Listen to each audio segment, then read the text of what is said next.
Today we're talking about real estate. What else will we be talking about here? A question that I had from TikTok on, do I have any methods for paying off debt as well as saving money? And of course I do. And today we're going to just focus on that because ultimately you can't buy anything if you have bad credit, you have high debt, and you have no money. Now, I'm not saying it's impossible to do, but the chances are very low. The first method is called the debt snowball method. And I really love this method. It's the one that I gravitated to the most. And I used this method, I would say about 8 years ago to become debt free. And it was very easy. And you can do it. If I could do it, you can do it. So what you would need to do to implement the debt snowball method is pretty much you are taking all of your debts, you're going to line them up by the largest balance down to the smallest balance. And then you're going to also, you could do this on a piece of paper. If you have an Excel spreadsheet, you could do it there.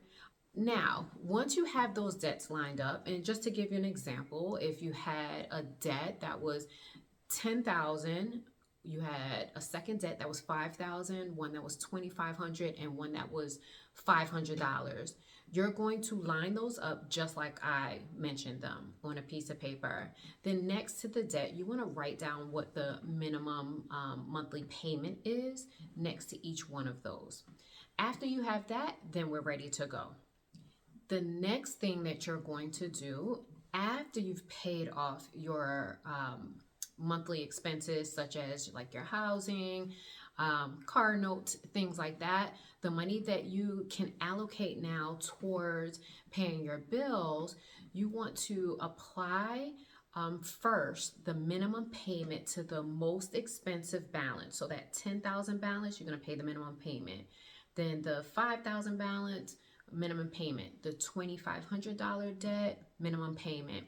Whatever you have left, then you're going to apply all of that to the lowest balance.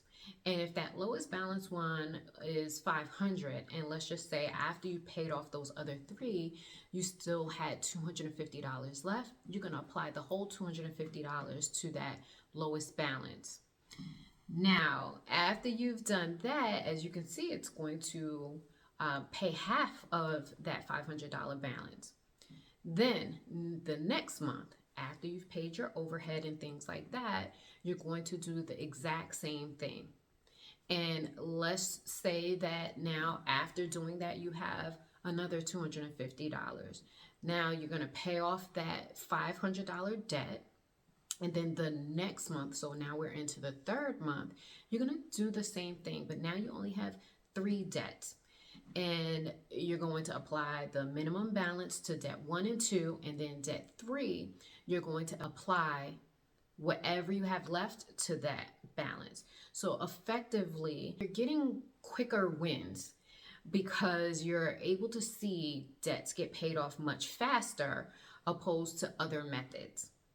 And like I said, I really like that method. You can look into Dave Ramsey's book, The Total Money Makeover, and he does explain these methods. So next one we're going to talk about is the debt avalanche method. Now, I'm not the biggest fan of this, but some people, they prefer a different way of paying on debt, and that's fine. Whatever works for you, as long as you accomplish the goal of paying off your debt. So the debt avalanche method is very similar to the debt snowball method. The difference is the way you line up the debts. So with the snowball, you're lining up by the biggest balance all the way down to your smallest balance. With the debt avalanche, you're going to line it up based on your interest rate that you're paying. So for example, if one of your interest payments was 23%, and then another one is 15%, and 10%, and then 4%, 5%, something like that. We're going to line it up with the smallest interest rate payment at the top until we get to the biggest interest rate. So we'll do the same method of just applying the minimum payment to the other debts until you get down to the one that has the biggest interest rate payment. And we're going to apply everything that's left to that payment. Now, the highest interest payment might not be the lowest balance. So it may take you a little bit longer to pay off that debt, opposed to the other method where you're paying off the smallest balances first. So you don't get those quick wins as you would with the snowball method. But if you don't need quick wins, that's fine. If it makes you feel better to know that you're paying off the highest interest rate payments faster, whatever works for you. So both of them will work. You just need to choose one and do it. And make sure that you are consistent with doing this. Not sometimes, every now and then. Every single month, make a date with yourself to sit down and pay your bills. You can do it once a month or you can do it twice a month. I used to do it twice a month. So when I used to have a 9-to-5 job, I would do it based on how I got paid. And so some bills were paid at the first part of the month and some at the second part of the month. I don't get paid like that anymore, but I still do it like twice a month just because I'm in that habit. But make a date with yourself that you are consistent to pay your bills each month. All right, let's jump into the third one, and it's the debt snowflake method. And I have to be honest, I never really heard of the debt snowflake method, but again, I want to bring you some different methods that might work for you. So with the debt snowflake method, it aims to find little wins, little quick wins. So if you, let's just say you save money, you save $25 by applying a coupon, and now you should take that $25 and you should apply it to paying a debt. So I would say you would still need to pay, figure out a method, in my opinion. Still use one of those other two. But if you're able to find savings, quick savings, apply that savings to your debt to pay it off faster. So in the comment section, tell me if you've ever used any one of these methods and how it worked for you. If you've never used any one of these methods and you start implementing one of them, let me know how it's working out for you. All right, now let's jump into 3 savings methods. So we want to pay down our debt, and effectively as we pay down our debt, it's going to increase our credit score. And as we're doing that, now we also need to save money. So depending on, what your income is, what your expenses are, one thing that I will say is that you should absolutely have a budget. You need to make sure you have a budget. And I get a lot of people that say, like, I really can't save any money. It's really hard for me to save money because of my bills. What I say to them is you have to find some ways, whether if it's bringing your lunch to work so that you're not eating out. Maybe only eat out once a week. You have to find ways. Cutting your cable bill. You can either cut it out totally or maybe take out premium channels. Also look at your subscriptions. If you have Hulu, plus Paramount and, Amazon Prime and just, so many different subscriptions, you might want to consider getting rid of some of them. So there are ways that you can figure out how to cut expenses. The most important thing is start with a budget so that you can see where all of your money is going, okay? And then from there, you can start saving some of that money. You can apply some towards your bills. You can also apply some towards your savings. So next, we're going to talk about savings. I know everyone just loves saving money, don't you? We're going to talk about these 3 methods to help you save. The first one is to automate your savings. If you are an employee and you get direct deposit into your account, contact your human resources and see if they are able to split your direct deposit so that some of it, just a portion of it, goes directly into a savings account. Now, I recommend that you get a high yield savings account where the interest payments that you're going to get is going to be higher than some of the commercial banks. And I recommend going with an online bank. Now, I started this savings maybe 20 years ago. I had ING Orange and it was totally online. I had no bank card for it, and I still have the account. It just got bought out by Capital One, and so I still don't have any type of bank card, so I don't have access to be able to just swipe and use that money there. I would recommend, if you're not able to do a direct deposit, is as soon as that money hits your account, then you're going to just transfer it over into another account, preferably one that you do not have a bank card and easy access to be able to use that money.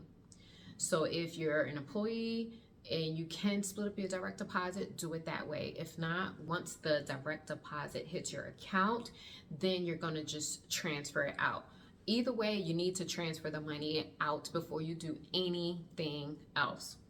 The second thing that you need to do is cut unnecessary expenses. And I know that this is going to be tough, but if you're committed to yourself to save money and to improve your circumstances, then this is something that you have to do. I'm sorry, but you have to do it. So how do you cut unnecessary expenses? Well, you do need to, one, have a budget so that you know what expenses you are paying. I recommend you either do an old school and pen and paper, right? Good old pen and paper. If you're a little bit more advanced, you can use an Excel spreadsheet and create a budget, or you can use a budgeting tool, an app to do it. However you do it, I don't care. But sit down with yourself, make a date with yourself to really go through like the last 3 months to see all of the expenses that come out of your account. Look at all of the subscriptions that come out of your account. So think about if you have cable, one thing you could do is get rid of those premium channels. Then look at all of the other subscriptions that you have, such as Hulu and Netflix, as well as Paramount Plus and BET Plus and Disney Plus and all of these pluses, right? We need to get rid of some of those. Now, if you have small kids, don't get rid of all of them because we don't want to shock their system. But really look at your expenses and see where can you really cut, right? And if you want to majorly cut, then if you're renting, consider, can you move back home for a year to save that money that you're paying in rent? If not, can you move to a smaller apartment where maybe you'll save a few $100s a month compared to what you were paying? But really look at your budget, look at where the money is going out, and be honest with yourself on what can I do. And some of the smaller things that you can do is bring your lunch, right? Stop buying bottled water, right? Drink filtered water from your refrigerator, just things like that. But I'll leave you to figure out how you will just minimize your spending. The third thing now that you can do is utilize a high yield savings account. So making sure the money that you're saving is earning as much money as you possibly can. And many of the commercial banks don't give much in interest rate. But like I was saying, you can go with an online bank that has a high yield savings account. Compare them, right? Compare how much you would get between the different banks and then decide and just go with it. Don't take a whole month to decide which one is going to work. Just apply, for one of them, get it and start taking action. Let's reduce the amount of time between making a decision, researching and actually taking action. Another thing that you can do that will help to bring in more money, allow your money to make more money than just sitting in a regular savings account, is purchasing CDs, so certificate of deposits. Not a CD like back in the day that you would put in a Discman. I went real far back with the Discman, but you know what I mean. I remember I talked about this before and somebody thought I meant like an actual music CD. No, or certificate of deposit.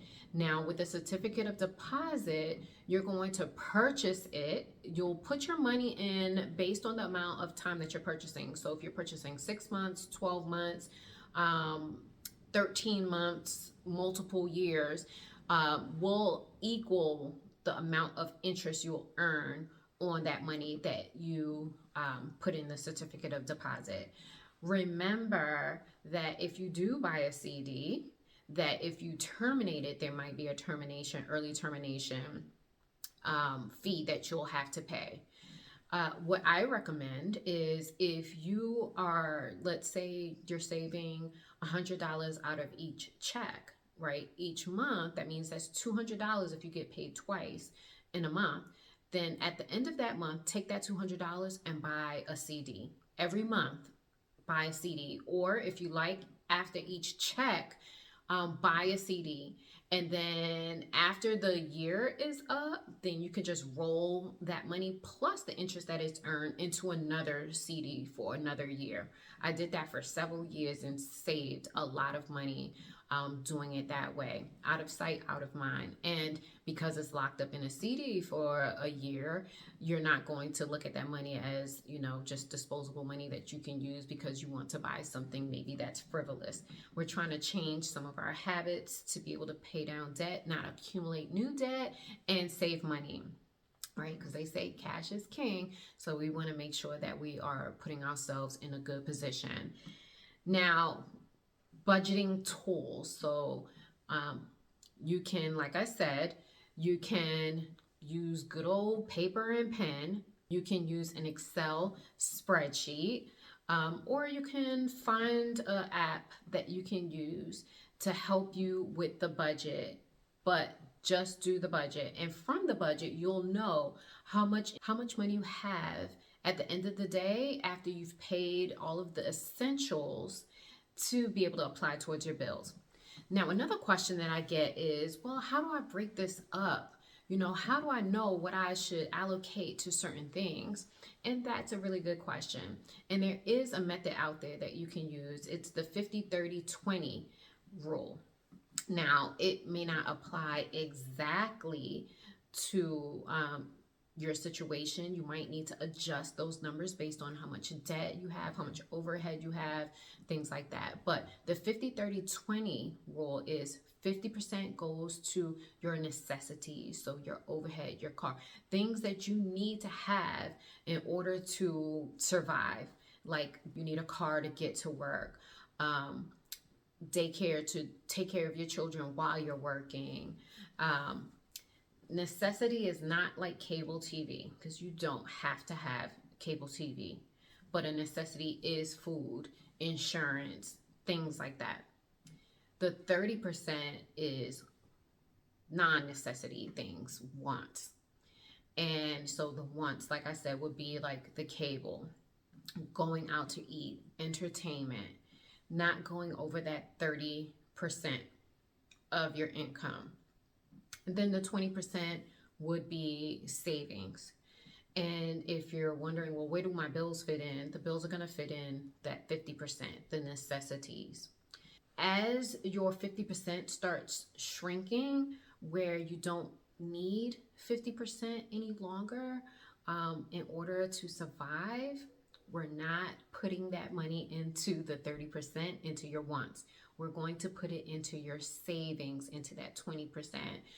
Once you have the savings, you can also look into investing, right? If you're interested in real estate investing or investing in the market, the stock market, or other areas. So the 50-30-20 method, it's a great benchmark for you to figure out how to allocate the money, to figure out, hey, I'm at 75% for my necessities. Okay, that's really, really high, and you need to figure out how you can reduce that. And you can reduce it either by getting rid of some stuff or adding income in. So maybe getting a second job to increase your income so that you can reduce that 75% category for the necessities. Try to get it down to 50% and then below 50% so you can allocate those funds somewhere else. So that's it. I hope this answers your questions on how to pay off your debt faster, which in turn will help you to improve your credit score, and then how to save money so that you can ultimately come to me and say, I am ready to buy a house, my credit is good, and I have money. See you next time.